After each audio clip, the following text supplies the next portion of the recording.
So what's up sa inyo mga ka-Navi, no? So andito tayo sa Nissan Bahada, no? So hindi tayo nagpapaservice dahil meron lang tayong binili. So naalala nyo guys yung nagpalit tayo ng key-fob ng remote sa ating spare key, no? So pumili tayo dun sa Bang Hardware, no? Hindi pala tatagal dito sa key remote ng ating Nissan dahil ewan ko bakit na 1 week lang ang tagal nun eh. At nakatatlong palit na ako dito sa code na yun na CR2032. So pasok naman siya dito sa key-fob natin, no, sa remote. Pero hanggang 1 week lang nagdi-drain yung battery. Ewan ko kung bakit. Kahit anong brand yun, nakatatlong na ako, iba-ibang brand. So ang mangyayari nito guys, so pag ganun dapat dito na lang kayo bibili sa genuine parts, no? So ayan ho ang natin. So battery, yan parang lang yan eh, naka-flat. So battery entry ng natin. So genuine parts ito mga ka-Navi, no? So nagkakahalaga siya ng 720. Ayan yung receipts ko. Yan. And yun. So para hindi masayang yung pagbili-bili mo dyan sa mas maganda, direkta ka na lang dito sa Nissan, no? Sa parts and sales nila, doon ka magtanong. So 720 dito. Ewan ko lang sa ibang dealer, no? So doon kasi sa kabila nagpagtanong ako, medyo nasa 1,000 ata or 900, parang ganun.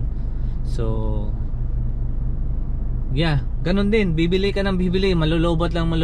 So bili ka na lang ng original para hindi ka mahabala. At saka ang gagawin ko lang muna dito, since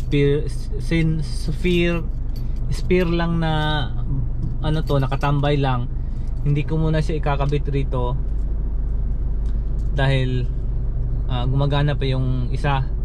So kapag na lobat na itong isa, tsaka ko pa siya ikakabit. Kasi since nung nirelease yung ating Navara, no, dahil 9 months na, saka pa siya nagloko. Kasi naman itong spare key talaga nakatambay lang dun sa hindi ko na siya nagagamit. So ang nangyayari pa lang, pag hindi mo nagamit yung spare battery mo, parang nagdi-drain din siya. So ito ang ginagamit ko, hindi pa siya nade-drain, di ba? Kasi lagi kong ginagamit. Pero pag naka-spare key, parang hindi mo siya gamitin, nade-drain din. So mas maganda, spare lang naman ito, wag mo muna ikakabit. Tsaka na lang ikabit pagka pagka nalobot na. At saka madali lang siyang ikabit guys, no? Mag-install ito. Dito lang yung flat screw, tapos lang tawag nito, parang persahan mo lang konti, paakyat, yun, bubuka na yun siya, dahan-dahan. Tapos yun lang, kabit. Bilis lang. So kahit ikaw, kayang-kaya mo dyan mga ka-Navi, no? So ayan, original genuine parts ng Nissan battery, no, para sa key remote natin. So diretso na lang kayo bili dito, huwag na kayong bumili dun sa mga dahil ganun din na nalulobot lang siya agad. So ayan, so sa mga hindi pa nag-subscribe dyan mga ka-Navi, no, so subscribe na sa channel at para makatulong kayo sa akin, no, makadagdag ng mga subscriber. So ayan, so yan lang sinishare ko. Good luck, ciao. So ayan guys, ito na yung key-fob ng remote sa Navara, no. So ayun guys, madali lang, pakita ko lang sa inyo guys kung paano siya pagtanggal. So ayan, kumuha lang yan ng mga flat screw. Daon yan yung flat screw, no. Ito yan siya guys, yan, liligwatin nyo lang, yan, no?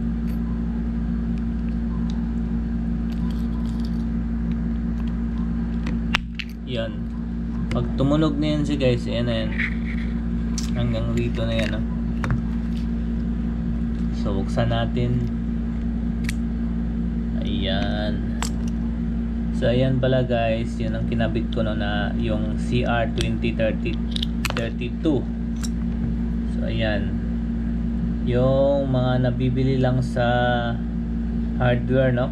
Ito yung last na bili ko, Maxwell brand, pero yung code niya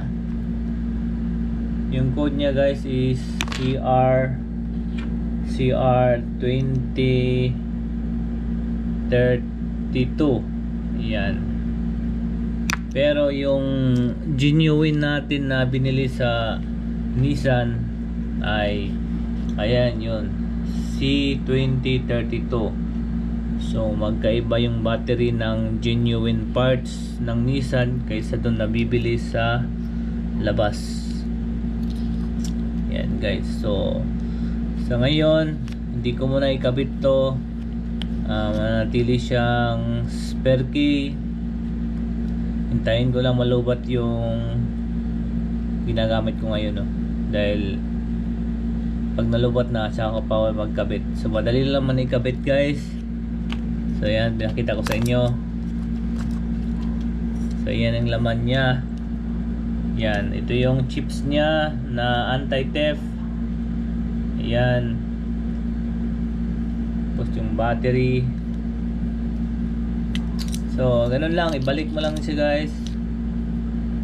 Madali lang ibalik. Yan, ipipress mo lang. Kailangan mo lang siyang na nakaposisyon, no, ng maayos. Yan, tapos press lang. Yan. So ganyan lang, basta tumunog na, yun na yan. So standby lang to siya guys, yung battery, tsaka na rin ikabit pagka nalobat na talaga yung isa.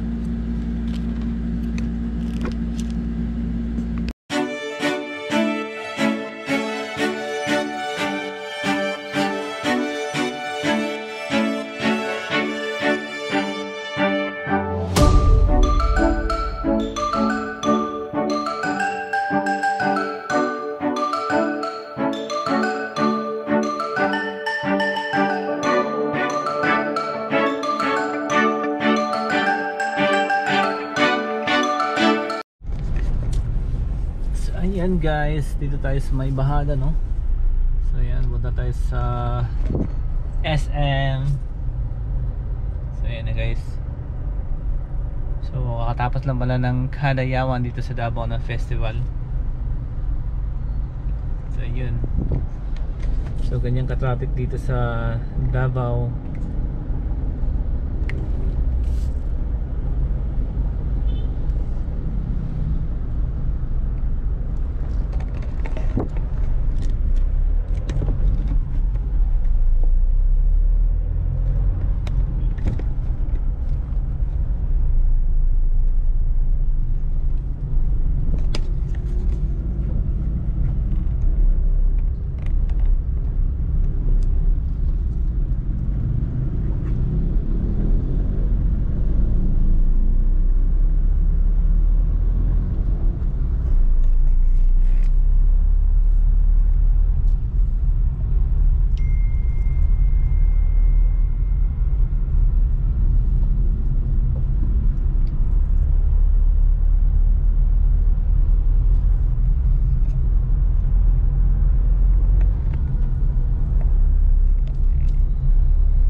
So alright guys, so hanggang dito na lang yung ating vlog, no, at see you in my next vlog.